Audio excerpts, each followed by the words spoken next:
वार्तांकन रोखठोक बातमी।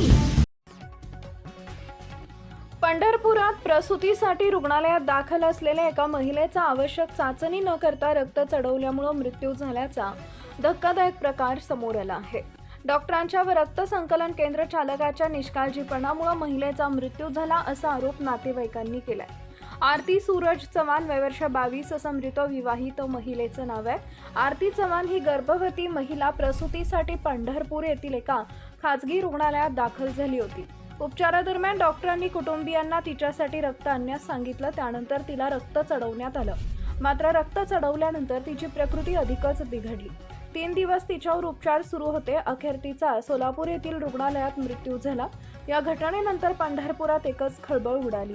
दरम्यान अन्न व औषध प्रशासनानं हॉस्पिटलमधील डॉक्टर आणि रक्त संकलन केंद्रातील टेक्निशियनचे लेखी जबाब घेतलेत। रुग्णाला रक्त पुरवठा करणाऱ्या संबंधित रक्त संकलन केंद्राचं कामकाज त्वरित थांबवण्याचे आदेश देण्यात आले आहेत। या प्रकरणी अद्याप कोणावरही गुन्हा दाखल झालेला नाहीये।